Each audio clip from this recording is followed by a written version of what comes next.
Hi dears, എല്ലാവർക്കും foodie സ്റ്റാറിലേക്ക് സ്വാഗതം. ഇന്ന് നമുക്ക് ഓവനും ഗ്രില്ലും ഒന്നുമില്ലാതെ അതേ ടേസ്റ്റിൽ തന്നെ ഫ്രൈ പാനിൽ അൽഫാം ചിക്കൻ ഉണ്ടാക്കുന്നത് എങ്ങനെയെന്ന് നോക്കാം. അപ്പോൾ ഇതിലേക്ക് എന്തൊക്കെ ഇൻഗ്രീഡിയൻറ്റ് വേണമെന്ന് നോക്കാം. കറിവേപ്പില, മല്ലിയില, പച്ചമുളക്, ചെറുനാരങ്ങ നീര്, തക്കാളി, ഇഞ്ചി, ചെറിയ ഉള്ളി, വെളുത്തുള്ളി, നല്ല ജീരകം, കുരുമുളക്, പെരുംജീരകം, 2 ഏലക്ക, ഉപ്പ് ആവശ്യത്തിന്. അപ്പോൾ ഇതെല്ലാം കൂടി മിക്സിയിലേക്ക് ഇട്ട് കൊടുക്കാം. കറിവേപ്പില കുറച്ച് മതി, പച്ചമുളക് ഒരു 5-6 എടുത്തിട്ടുണ്ട്, ചെറിയ ഉള്ളി അതുപോലെ 2-3 അല്ലി, ഇഞ്ചി ചെറിയൊരു കഷ്ണം, പിന്നെ വെളുത്തുള്ളി, പിന്നെ ഒരു കഷ്ണം ചെറിയ തക്കാളി, നല്ല ജീരകം, കുരുമുളക്, പെരുംജീരകം, ഏലക്ക, ആവശ്യത്തിന് ഉപ്പ് എന്നിവയെല്ലാം മിക്സിയിലേക്കിട്ട്, ചെറുനാരങ്ങ നീരും എല്ലാം മിക്സിയിലേക്കിട്ട്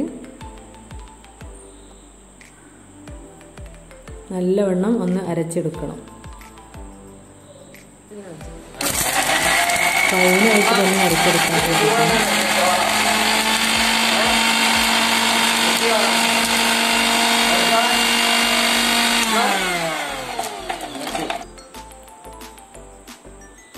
ഇപ്പോൾ ഇതാ മസാല എല്ലാം ഫൈനായിട്ട് അരഞ്ഞിട്ടുണ്ട്. ഇത് ചിക്കനിലേക്ക് നല്ലവണ്ണം തേച്ച് പിടിപ്പിക്കുക.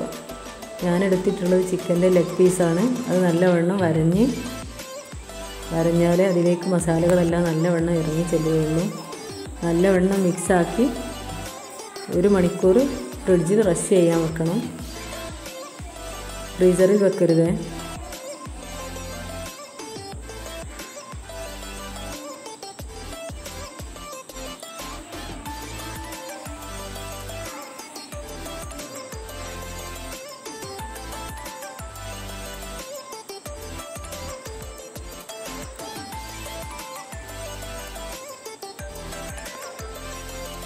അപ്പോൾ ഇതാ ഫ്രിഡ്ജിൽ റെസ്റ്റ് ചെയ്യാൻ വെച്ചതിന് ശേഷം ഒരു 10 മിനിറ്റ് പുറത്തെടുത്ത് വെക്കണം. ശേഷം ഗ്യാസ് സ്റ്റോപ്പിൽ പാൻ വെച്ച് ചൂടായതിന് ശേഷം അതിലേക്ക് 2 ടേബിൾ സ്പൂൺ സൺഫ്ലവർ ഓയിൽ ഒഴിക്കുക. കോക്കനട്ട് ഓയിലായാലും മതി കേട്ടോ. സൺഫ്ലവർ ഓയിലാണ് ഒന്നും കൂടി ടേസ്റ്റായിട്ട് തോന്നുന്നത്. അപ്പോൾ നല്ലവണ്ണം ഓയിൽ ചൂടായതിന് ശേഷം അതിലേക്ക് ചിക്കൻ കഷ്ണം വെച്ച് കൊടുക്കാം. ഫുൾ ഫ്ലെയിമിൽ തന്നെ ഒരു 2 മിനിറ്റ് ഇതുപോലെ വെച്ച് കൊടുക്കണം. അപ്പോഴാണ് ഇതിൽ നിന്ന് ലോ ഫ്ലെയിമിൽ വെച്ചാൽ അതിലേക്ക് വെള്ളമെല്ലാം നല്ലവണ്ണം ഇറങ്ങിയ മസാലകളെല്ലാം ആ ഓയിൽ കലങ്ങിപ്പോവും. അപ്പോൾ നല്ലവണ്ണം ശ്രദ്ധിക്കണം. അപ്പോൾ ഇത് ഒരു ഭാഗം കുറച്ച് കുക്കായി വന്നിട്ടുണ്ട്. ശേഷം അതൊന്ന് മറിച്ചിട്ട് കൊടുക്കണം.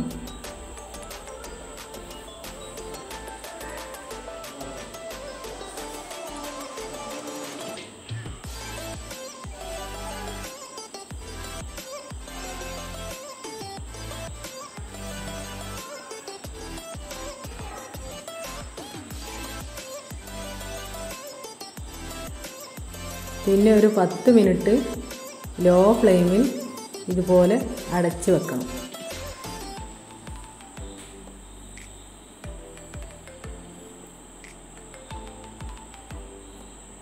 ഇതാ നല്ലവണ്ണം ഫ്രൈ ആയി വന്നിട്ടുണ്ട്.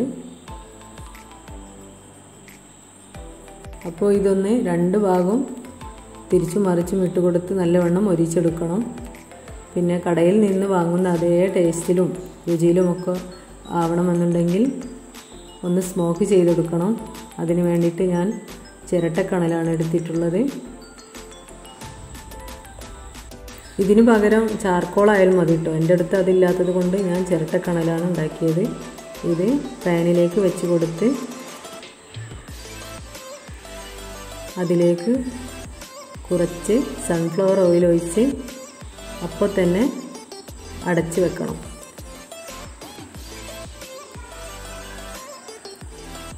ആ പുകയുടെ സ്മെല്ലാണ് അൽഫാമിന് രുചി കൂട്ടുന്നത്. നല്ലൊരു മണമാണ് ഇത് തുറക്കുമ്പോൾ. അപ്പോൾ നമ്മുടെ അൽഫാം ഇവിടെ റെഡിയായി വന്നിട്ടുണ്ട്. ഇത് നമുക്ക് പ്ലേറ്റിലേക്ക് സെർവ് ചെയ്യാം.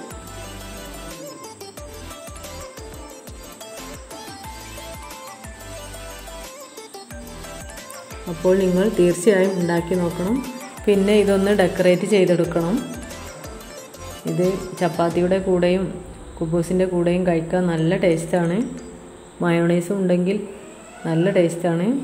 മയോണൈസിൻ്റെ വീഡിയോ ഇന്നലെ ഞാൻ അപ്ലോഡ് ചെയ്തിട്ടുണ്ട്. നിങ്ങൾ കണ്ടിട്ടുണ്ടാവും എന്ന് കരുതുന്നു. നിങ്ങൾക്ക് ആവശ്യമുള്ളവർ ഇതിൻ്റെ ലിങ്ക് കൂടെയുണ്ട്. അപ്പോൾ നിങ്ങൾക്ക് ഈ വീഡിയോ ഇഷ്ടപ്പെട്ടാൽ ലൈക്ക് ചെയ്യുക, ഷെയർ ചെയ്യുക, സബ്സ്ക്രൈബ് ചെയ്യുക. പിന്നെ ഇതുവരെ സബ്സ്ക്രൈബ് ചെയ്യാത്ത കൂട്ടുകാരെങ്കിലും ഉണ്ടെങ്കിൽ ഒന്ന് സബ്സ്ക്രൈബ് ചെയ്ത് കൂടെയുള്ള ബെല്ലൈക്കണിൽ അമർത്തിയാൽ ഓൾ എന്ന ഓപ്ഷനിൽ സെലക്ട് ചെയ്താൽ ഞാൻ അയക്കുന്ന എല്ലാ വീഡിയോകളും നിങ്ങൾക്ക് നോട്ടിഫിക്കേഷനായി ലഭിക്കുന്നതാണ്. Thank you for watching video.